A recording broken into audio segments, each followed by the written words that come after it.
Hi, everybody. This is SAAD for the SAAD Truth. I've prepared a lecture for you today titled Global Sex Differences in Educational Attainment, Time to Update the Standard Feminist Victimhood Narrative. Some of you may remember some of my earlier SAAD Truth clips. On the left here, you'll see SAAD Truth 52, one of my earlier episodes, where I highlighted, quote, rampant sexism at American universities. But before you think that the sexism was working in the standard direction of the victimhood narrative, this was a study. Let me summarize for you again this data because it is truly astonishing data. This was data that was collected by the US government looking at educational attainment. This is this SAAD truth right here, is looking at educational attainment across 5 races and 4 levels of university attainment. So an associate's degree, which is the equivalent of half a bachelor's, and then bachelor's degree, master's degree, and doctorate. So there were 5 races by 4 cells, so 20 total cells. And in each of the cells was reported the ratio of male to female graduates within that cell. So if the standard narrative that women are grossly the source of sexism in universities, then we should expect that in the worst case scenario, all 20 cells would show that men outnumber women. So that would be if there was maximal endemic systemic sexism against women in universities. What do you think the actual data? Data, that thing that captures reality. 20 out of the 20 cells, now sit down to process this information. In 20 out of the 20 cells, meaning across every single racial category and every single level of educational attainment, women outnumbered men. You heard that right. So clearly we need more programs to help women out because they outnumber men in every possible category. Now, if that data was not sufficiently convincing for you, in a subsequent SAAD truth, a few years later, SAAD truth 364, I then looked at, quote, rampant sexism at Canadian medical schools, where again, not surprisingly, women greatly outnumber men. If you just look at the number of schools where either men or women outnumber one another, and I can't remember the exact numbers. It is available for you in the clip. But if I remember, I'm going on memory. I think it was something in the order of 13 out of the 18 schools, women outnumbered men in medical schools in Canada. But anyways, you can double check it by going to the this clip in question. So these are clips that I had already posted a while ago, and so today I want to add more data to this storyline because certainly in Canada, with our current Prime Minister, the narrative of gender, the sexism everywhere, and we need gender equality in the cabinet and everywhere. It's because women are so horribly mistreated in Canada. So I thought I would look at data, in this case, just expand it to other countries. Here we go. This is a report, Boys to Men, the underachievement of young men in higher education and how to start tackling it. By the way, I should mention that Canada is certainly one of the countries where women are best treated, obviously. So if we find that globally women outperform men, then you could only imagine what that might imply in Canada. So there are truly sexist, patriarchal societies where, as I will show shortly, even in those countries, so in other words, globally, women are outperforming men. So imagine when we are still hanging on to the victimhood narrative in Canada and the US, where, such institutionalized sexism is not only eradicated, it's now institutionally reversed. But in any case, So here we've got a study from a report from England, from Britain, Boys to Men, the underachievement of young men in higher education and how to start tackling it. So you could track that report if you want to very easily online. So let's start off with some incredibly powerful passages. So let me just read it for you. But the evidence is compelling. Boys are performing worse than girls across primary, secondary, and higher education.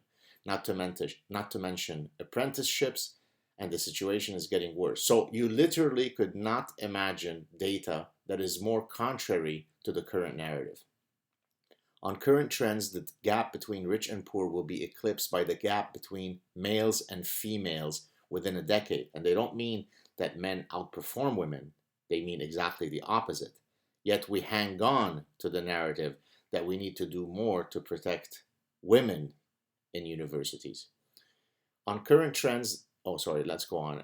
UCA's latest end of cycle report shows the entry rate for men increased by much less than for women in 2015, widening the gap between the sexes to a record 9.2 percentage point at age 18, meaning young women are now 35% more likely to go to university than men. Again, for those of you who don't know sort of odds ratio, likelihoods, and so on, that's a huge effect. If this were an effect in medicine, you'd say, wow. If this differential growth carries on unchecked, then girls born this year will be 75% more likely to go to university than their male peers. But gee, we need to hang on to the narrative that women are denied opportunities. As Joanna Williams wrote recently in Times Higher Education, this is a very poignant point, so let me read you the quote. Imagine for a minute what would happen if these figures were reversed. I have no doubt there would be panicked calls for an inquiry into what was causing such dramatic gender inequality. There would be demands for better outreach programs, publicity campaigns, and positive discrimination to get girls into higher education. So again, the data is so astonishingly skewed toward men performing worse than women, men going to school less, men obtaining less degrees. But we hang on to the narrative that it is women who need help. They're the ones who are systematically being discriminated against. So when you have an ideological position, you certainly don't want to use this thing called reality, which is shaped by this other thing called data, in moving away from your narrative. Well, that would just be racist and sexist. Let's go on. This is the data from the same report, page 18, looking at the undergraduate level and at the postgraduate level, both full-time and part-time. The reason why I'm providing you this data is because it doesn't matter how you slice the data, which country you use. It is always the case that it turns out that women greatly outperform men. So let's look here. Undergraduate, full-time females, full-time male, women win. Postgraduate, so graduate degrees, full-time females, full-time males, women win.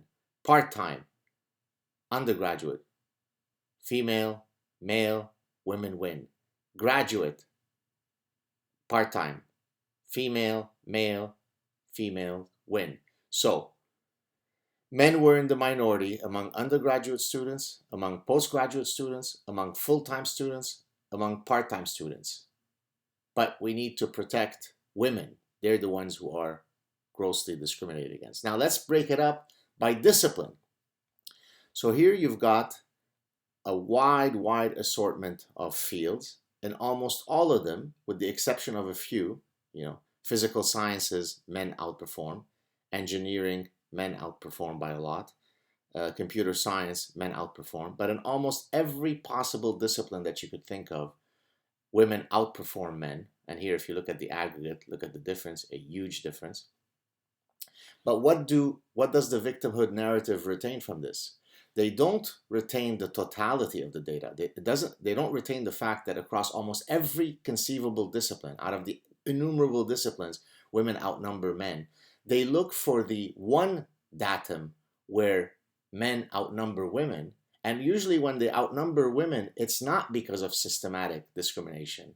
There are other reasons, which of course we're not allowed to mention, why men, for example, might be more drawn to certain fields than women, because Darwin forbid that there might actually be some reasons why men prefer certain things and women prefer certain things. Not that one is superior to the other, not that one is inferior to the other, but we expect that in a sexually dimorphic species, there might be reasons to presume that men and women are not indistinguishable in their preferences, but no, that would be sexist to say.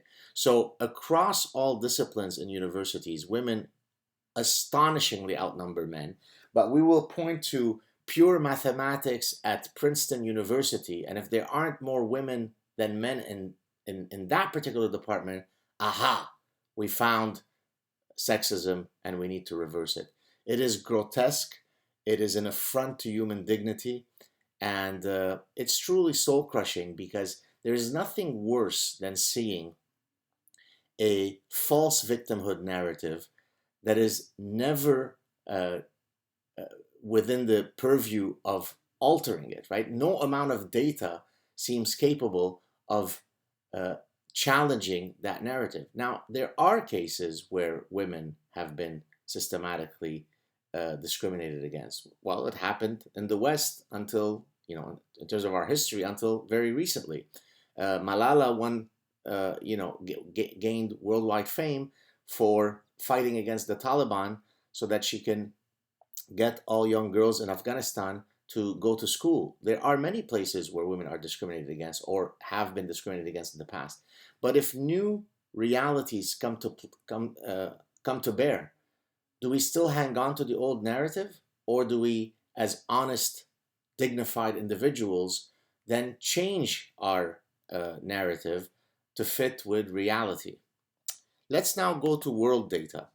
This is the UNESCO World Atlas of Gender Equality in Education. So this is not looking at US, this is not looking at Canada, this is not looking at Britain, which is the data that I've so far shared with you.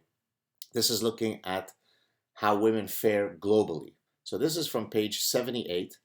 Women now a majority of tertiary level students in most countries. Boy, that sounds like women need help. Boy, does that sound like women are systematically discriminated against.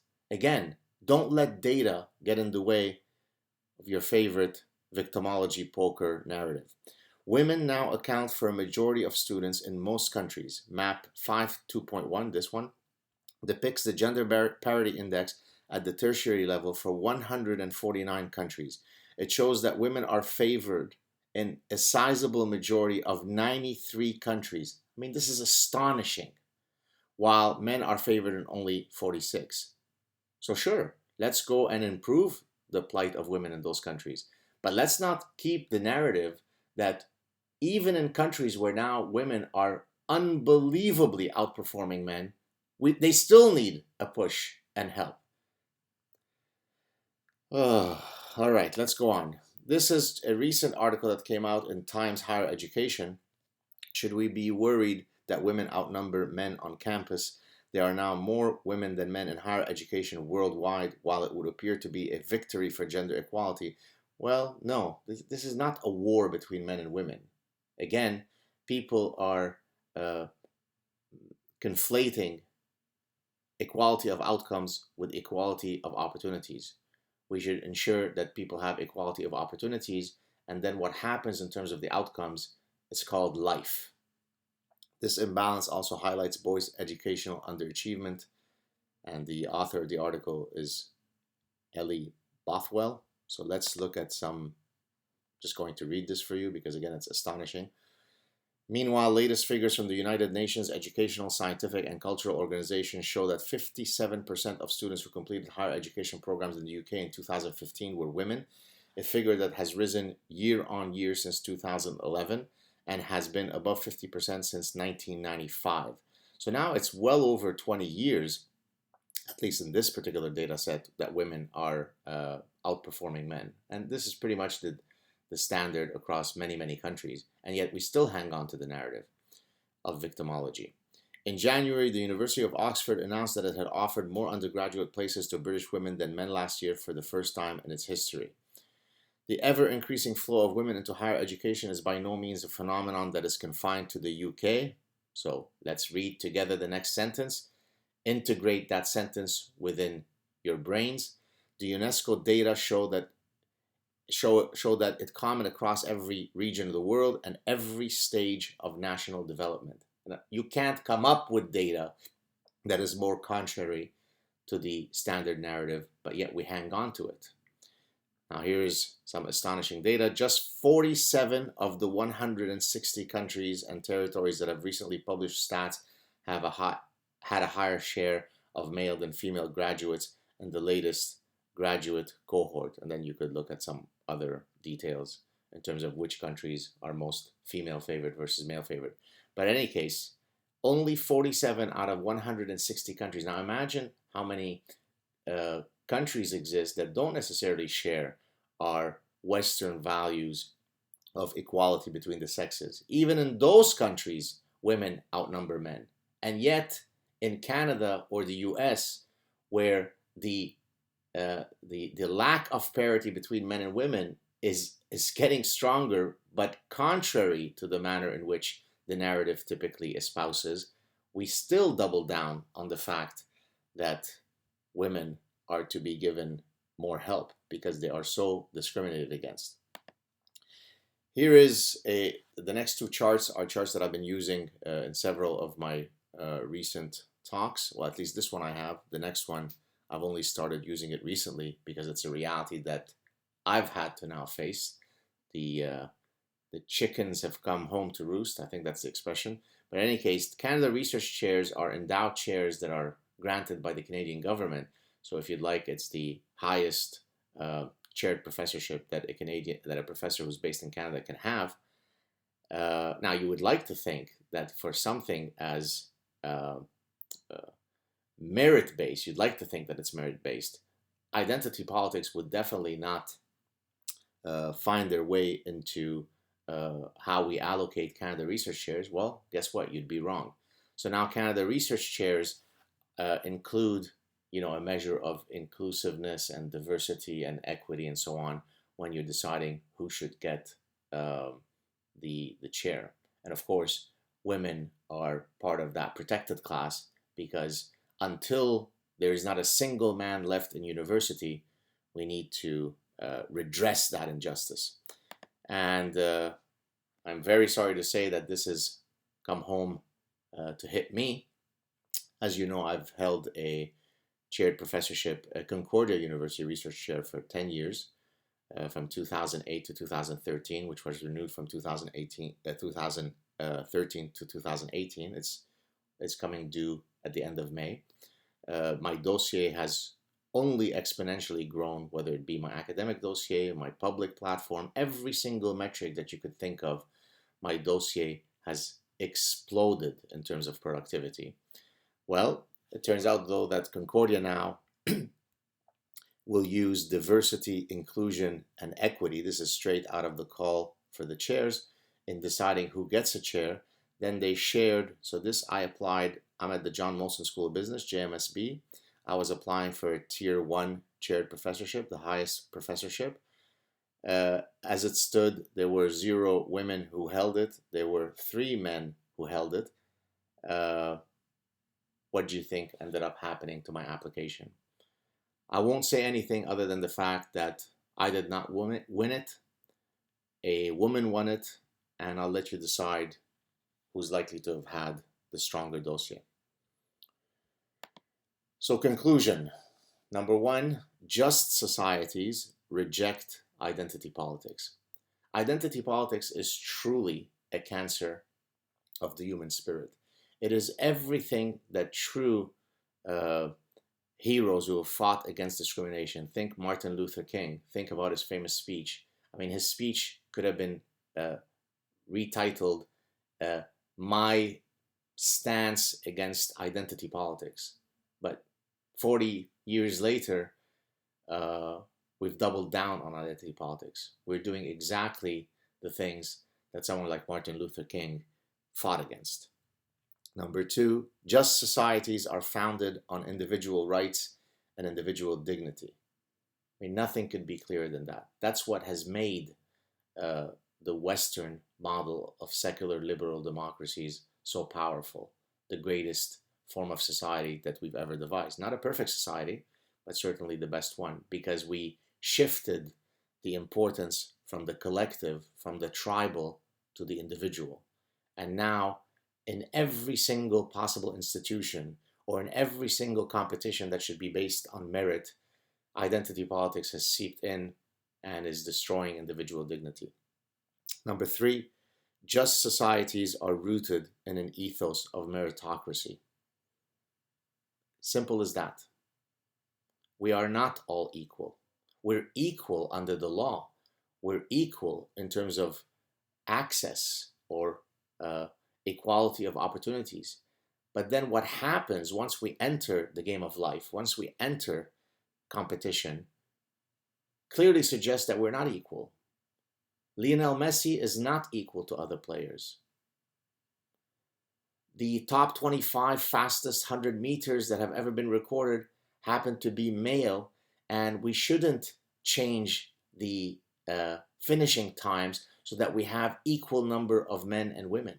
There are many things that men outperform women on and vice versa. There are many things that we're exactly equal on, and how these things go about is a function of a thing called life. So don't mistake equality of outcomes with equality of opportunities. And no matter how many times I keep repeating it, I can't believe the number of people, educated people, who still are unable to distinguish between these two basic concepts. One is perfectly required in a just society, equality of opportunities, and the other one is a cancer against human dignity. And finally, just societies do not retain a false narrative of victimhood when new data comes in that suggests that we need to update our narrative. Right? I mean, think about what happens in science. Science has provisional knowledge, meaning even when we are very assured about our theories, if new data comes in, then we have the epistemic humility to say, hey, new data has come in that falsifies my position, back to the drawing board. That's what makes science so powerful. That's what makes the epistemology of the scientific method the only game in town. But when you're driven by ideology, just like when you're driven by religious dogma, there is no amount of evidence that can alter your revealed truth. Your revealed truth is the starting point of the journey. So this is precisely why I argue that social justice warriors are akin to a quasi-cult, quasi-religion. There's a set of revealed truths. Women are discriminated against, and we need to reverse that. That's a revealed truth of social justice warriors. And no amount of data could alter my narrative. That's what intellectual charlatans do. That's what dishonest people do. They don't have the humility to say, if new data comes in that alters my position, then I should, as a decent human being, well, alter my narrative. In any case, forgive me for doing this, but I think the fight is going to be a brutal one. If you appreciate what I do, if you appreciate the positions that I take, which I take, as you have seen, not only at great professional cost. If I were to tell you the amount of money that the chaired professorship that I just lost amounts to, then you might appreciate some of my concerns. But in any case, if you appreciate what I do, also, by the way, I should mention there are a lot of personal costs involved, security threats involved in taking positions that I do. I'm not trying to, in the least bit, play victim. This is just the reality. I'm more than happy to do it because at the end of the night, when I put my head on my pillow, what I need to feel so that I can have a good night's sleep is that I've done all that I could to fight against horrible ideas. And so I would do it irrespective of what the costs are. But if you appreciate what I do and you wish to support my work, you can head off to Patreon and help out in any way you can. This is monthly support. If you want to make a one-time donation, then you can also do so via PayPal. Thank you so much. And again, please, excuse me, please know that for those of you who follow my work, I'm the first one to stand up and fight for women's rights in the Middle East when I see some of the horrible treatments that they face. So it's not as though I'm against protecting women. I mean, I put everything on the line. I get tons of death threats because I speak out against the horrible treatment of women in many areas of the world. But our fight against injustice has to be an honest one. If women are being systematically discriminated in a certain way, then I'm in the front of the line fighting for their rights. If the transgendered are being discriminated against, then I'm in front of that line, hopefully contributing to their fight. But if now it is men who are being systematically outperformed in every conceivable way in universities, we certainly can't hang on to a false narrative. Let's be honest. Let's fight injustice wherever we see it, but do so in a way that protects human dignity and protects, most fundamentally, the truth. Thanks for listening. If you appreciated this clip, do consider sharing it. I'd love to read your comments. I can't always promise to read all of them or to respond, but please feel free to contribute to the conversation in the comment section. Cheers, everybody. Have a great week.